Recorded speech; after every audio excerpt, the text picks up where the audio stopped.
Hi, I'm Amelia, a 31-year-old new mother, navigating the beautiful yet overwhelming world of parenthood. Those first days at home with my newborn son were a blur of pure joy and utter exhaustion. While he filled our lives with happiness, the physical toll of childbirth was more challenging than I had expected. The house was in chaos, laundry was stacked up, and the dishes never seemed to leave the sink. One afternoon, as I was desperately trying to calm my crying baby, the doorbell rang. It was Linda, my mother-in-law, dropping by unannounced. Her eyes quickly scanned the cluttered living room, and I could sense a mix of concern and disapproval settle on her face. "I thought I'd stop by to see how you're managing, dear," Linda said, stepping over a stray baby toy. "Tom mentioned you might need some help." "Thanks, Linda. Things are a bit hectic, but we're managing," I said, doing my best to hide the strain in my voice. Linda moved into the kitchen, where the clatter of dirty dishes seemed to echo my stress. "It looks like you need more than just a little help," she said, her tone sharp. "This place is a mess. Is this how you plan to raise my grandson?" Her words cut deep, and the weight of her judgment pressed heavily on my already fragile spirit. "I'm doing the best I can," I replied defensively, clutching my son a bit tighter. Linda let out a long sigh. "Amelia, being a mother is about getting your priorities straight. Right now, it seems like you haven't prioritized anything at all." I felt anger rising, ready to respond. When Tom walked in and sensed the tension, he immediately tried to defuse the situation. "Mom, Amelia is doing an amazing job. It's been really tough with the baby not sleeping well," he said, stepping in to defend me. But instead of backing down, Linda turned to him with a cold gaze. "You need to help her understand what's at stake, Tom. It's not just about cleaning up the house. It's about responsibility. She's not living up to the family standards." Tom looked between me and his mother, clearly torn. "Mom, please, let's not do this now. Amelia is recovering, and—" "That's exactly why she needs discipline now," Linda interrupted, her voice rising. "If she learns it now, she'll manage better in the future. You can't be soft on her, Tom." For a moment, he hesitated. Then, in a voice that sounded foreign even to him, Tom said, "Maybe you're right, Mom. Maybe Amelia needs to learn the hard way." "Exactly," Linda nodded, pushing him gently but firmly toward me. "Show her that this behavior won't be tolerated." I barely had time to register what was happening before Tom's hand struck my cheek. The sharp crack echoed through the room, a horrifying sound that marked the line that had just been crossed. I held our son close, his cries blending with the pounding of my heart. "Tom, what are you doing?" I choked out through the tears, the sting of the slap far less painful than the betrayal that accompanied it. "This is for your own good, Amelia. You need to learn," Tom said, his voice hollow, eyes refusing to meet mine. The room fell silent, save for the soft whimpers of our son. Tom glanced at me, his face betraying a mixture of frustration and regret, but the damage had already been done. Linda stood firm, her expression unreadable, yet her presence unwavering in its silent approval. What should have been a supportive visit had morphed into a brutal attack on my worth as a mother and as a person. As Linda prepared to leave, she whispered something to Tom at the door. I couldn't catch it, but his troubled expression told me it wasn't words of comfort.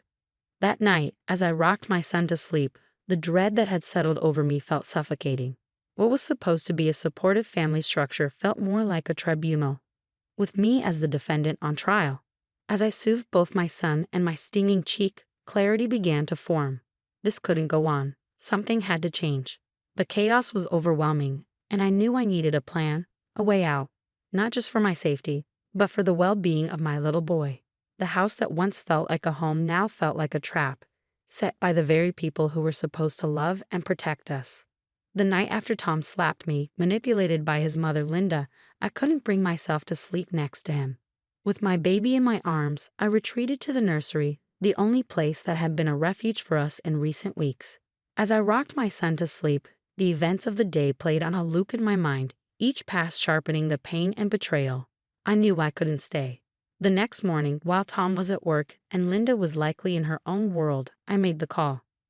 Jessica answered on the second ring. "Jess, it's me." "I need that help you offered," I said, my voice wavering between fear and determination. "Say no more, Amelia. I'll be there today with my truck. We can store your things at my place until you figure out what's next." Jessica replied, her voice steady and reassuring. The plan was simple, but it came with risks. I would pack what I could during the day, just the essentials for my son and me. Jessica would help me move everything in the evening, before Tom came home from work.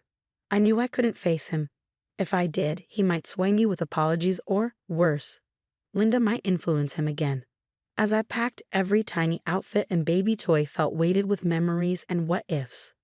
But the echo of Tom's slap and the cold, calculating look in Linda's eyes were all the reminders I needed that staying was no longer an option. By late afternoon, most of our things were boxed up and stashed in the garage. Just as the sun began to dip, Jessica arrived, her presence a beacon of hope in one of the darkest moments of my life. "Ready?" she asked, taking in the scene, my life reduced to boxes and bags. "As ready as I'll ever be," I replied, my heart heavy but resolute. Holding my son a little tighter. We worked quickly, loading the truck with the efficiency and speed of a well-practiced team. The nursery, my sanctuary, was the last room I cleared. I took a moment there, a silent goodbye to the life I had once dreamed of building with Tom. As we drove away, I watched the house shrink in the rearview mirror, a chapter closing with a heavy yet hopeful heart. My baby slept peacefully in his seat, unaware of the change, but finally safe. This was the first night of our new life, one where fear and manipulation no longer had any place. Safe at Jessica's, the contrast between the peace I found there and the oppressive atmosphere of my own home only strengthened my resolve. It wasn't just about escaping. It was about making sure that Tom and Linda couldn't twist the narrative, couldn't hurt anyone else the way they had hurt me.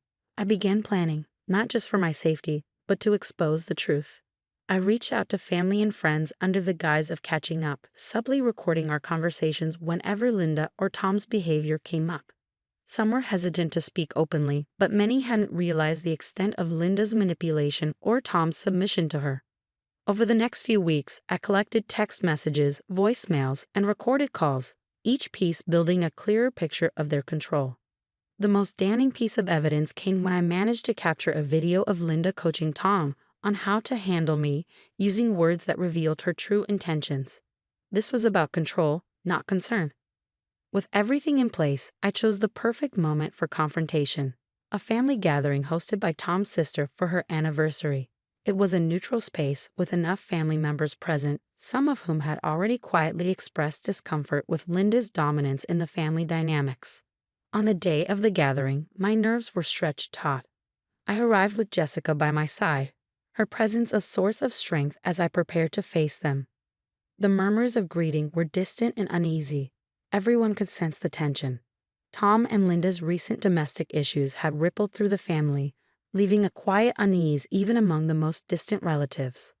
After the initial pleasantries, I knew the time was coming. I stood up, my hands trembling, but my voice steady. "I have something important to share with all of you today," I began, feeling every eye in the room lock onto me.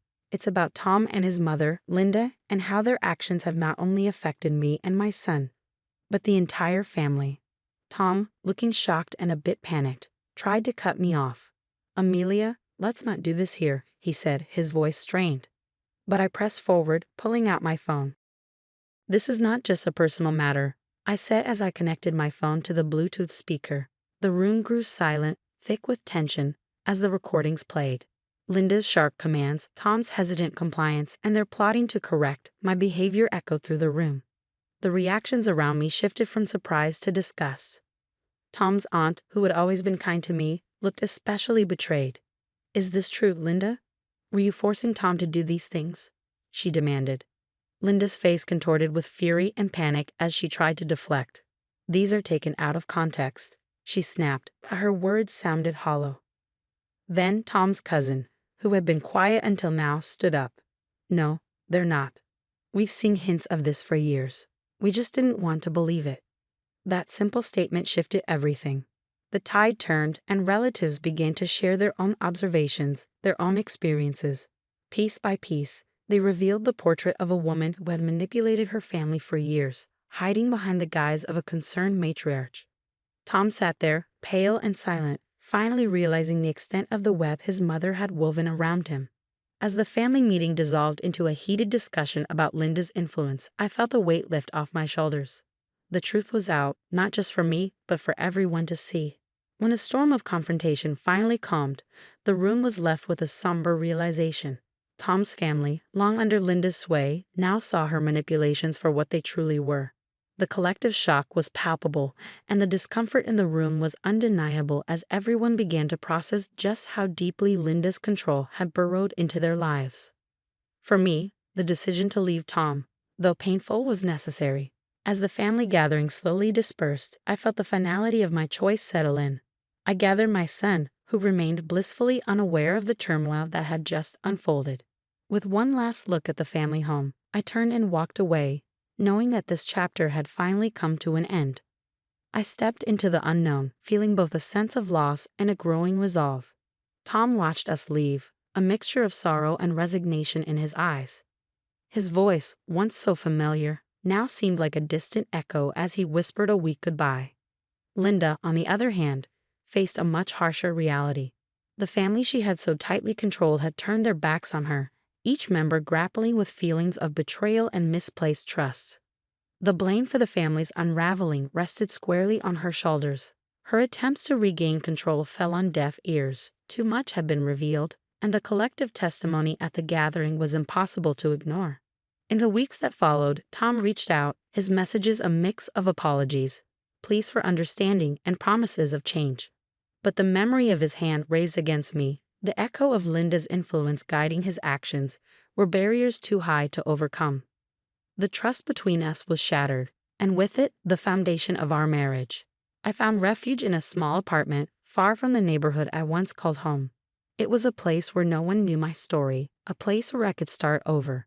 Jessica remained my rock, helping me navigate this new phase of life. My days became filled with the simple routines of caring for my son and rebuilding a world free from the shadows of the past. The healing process was slow and often painful. There were days when the weight of everything that had happened threatened to overwhelm me, but the freedom to make choices without fear of manipulation or abuse was a powerful motivator.